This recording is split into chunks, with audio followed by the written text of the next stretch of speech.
এখানে এত মানুষ বন্দী, আর দেখে মনে হচ্ছে প্রত্যেকে গভীর ঘুমে আচ্ছন্ন। আরে ওই তো রামকানাই বাবু। বীর রামকানাই বাবুকে খাঁচার মধ্যে বন্দি অবস্থায় দেখা মাত্রই তাকে মুক্ত করার জন্য সামনের দিকে এগিয়ে যায়, কিন্তু সেই সময় সেখানে এসে হাজির হয় নাগরাজ। কে তুই? তোর এত বড় স্পর্ধা, তুই আমার রাজ্যে পা রেখেছিস? আমি বীর, আমি রামকানাই বাবুকে নিয়ে যেতে এসেছি। একবার যাকে আমি এইখানে বন্দি করি সে আর কখনো আমার কবল থেকে মুক্তি পায় না। তাকিয়ে দেখ, এখানে যারা যারা রয়েছে সবাই আমার শক্তির কাছে বন্দি। যত দেহ তত শক্তি।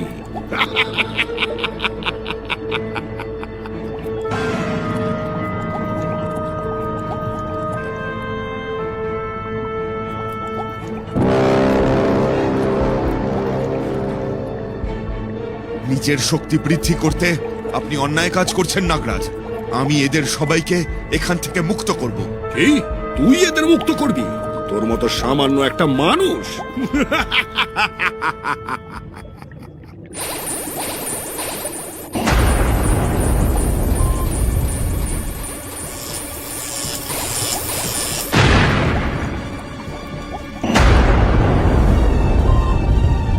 নাগরাজ বীরের এই শক্তি দেখে আরো রেগে যায়, আর প্রচন্ড ক্রোধে মুখ থেকে কালো ধোঁয়া বের করে বীরের দিকে ছুঁড়ে দেয়।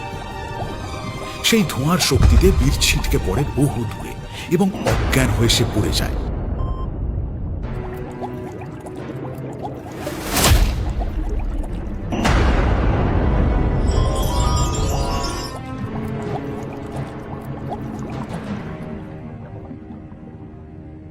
কিছুক্ষণ পরে বীরের জ্ঞান ফিরে আসে।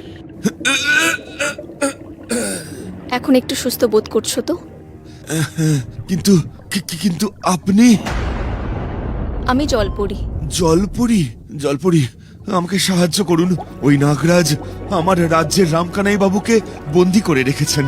শুধু রামকানাই নয়, তার মতো আরো অনেককে ওই নাগরাজ বন্দি করে রেখেছে। হ্যাঁ, কিন্তু আপনি কি করে জানলেন? আমি সব জানি, কারণ ওই নাগরাজ যে রাজবাড়ি দখল করে আছে, আসলে সেই রাজবাড়িটা একদিন আমার ছিল।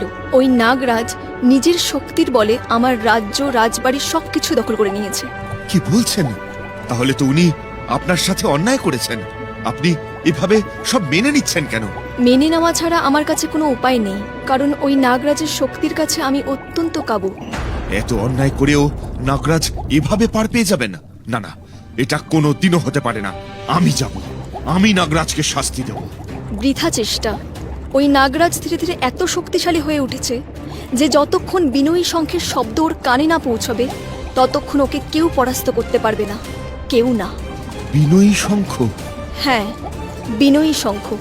এই শঙ্খেই রয়েছে নাগরাজের ধ্বংস। কোথায় রয়েছে সেই বিনয়ী শঙ্খ? আমি ঠিক জানি না, তবে এই কস্তুরী নদীর কোনো এক প্রান্তেই রয়েছে সেই শঙ্খ। ঠিক আছে, আমি তবে এক্ষুনি সেই বিনয়ী শঙ্খ খুঁজে নিয়ে আসছি। সেই চেষ্টাও বৃথা হবে, কারণ আমি নিজে এই কস্তুরী নদীতে অনেকবার সেই বিনয়ী শঙ্খের খোঁজ করেছি, কিন্তু কোথাও পাইনি। আমার উপর একটু ভরসা রাখুন জলপরি, আমি সেই বিনয়ী শঙ্খ নিয়ে আসবই।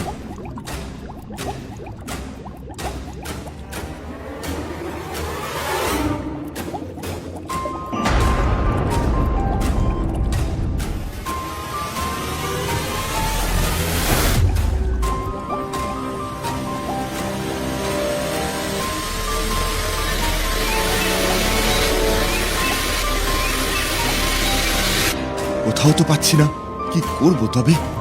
না, হাল ছাড়লে হবে না, আমাকে আরো খুঁজতে হবে।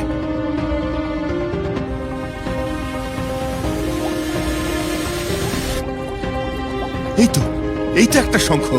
তাহলে এটাই কি সেই শঙ্খ? যাই, জলপরীর কাছে নিয়ে যাই। বীর সেই শঙ্খটি নিয়ে জলপরীর কাছে চলে যায়। এই তো সেই শঙ্খ। কোথায় পেলে তুমি? অনেক খোঁজার পরে পেয়েছি। আর সময় নষ্ট করা ঠিক হবে না জলপরি, এক্ষুনি চলুন।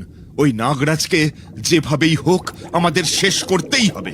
কিন্তু আর কোনো কিন্তু নয়, সময় এসেছে নাগরাজকে শাস্তি দেওয়ার। এরপর বীর জলপরীকে সঙ্গে নিয়ে নাগরাজের নাগরাজ্যে যায়। তোর এত বড় স্পর্ধা, তুই আবার এসেছিস? এবার আমি একা আসিনি, জলপরীকেও সাথে নিয়ে এসেছি। জলপরি, তোর থেকে সব কিছু কেড়ে নেওয়ার পরেও তোর এত বড় সাহস হয় কিভাবে? এতগুলো বছর ধরে তুই অনেক অন্যায় করেছিস নাগরাজ, তাই আজ তোকে শাস্তি দিতে এসেছি। কি? আমাকে শাস্তি দিবি তুই? তোর মতো একজন সামান্য জলপরি?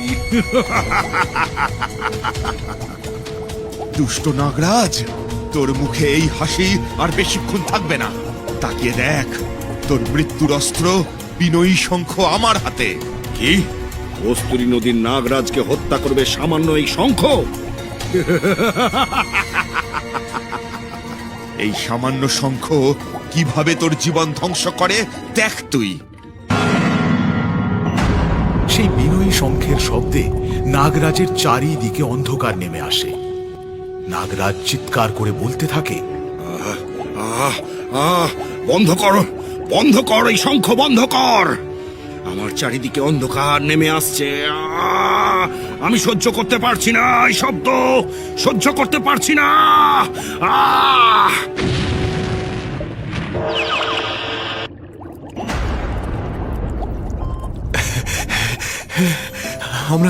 আমরা মুক্ত হয়ে গেছি, আমরা মুক্ত হয়ে গেছি।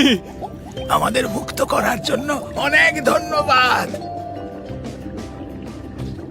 সবাইকে মুক্ত করার পর বীর আর এক মুহূর্তও দেরি না করে ছুটে যায় রামকানাইয়ের কাছে এবং সেই জটায়ু ফলের রস সে রামকানাইকে খাইয়ে দেয়।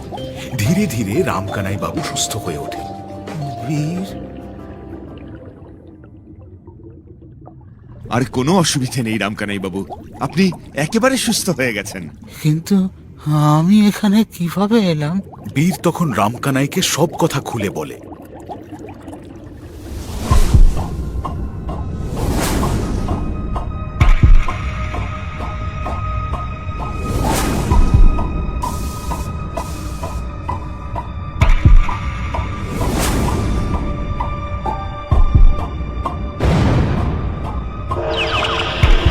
তুমি আমার জন্য এত কিছু করলে বীর, তোমাকে যে আমি কি বলে ধন্যবাদ দেব?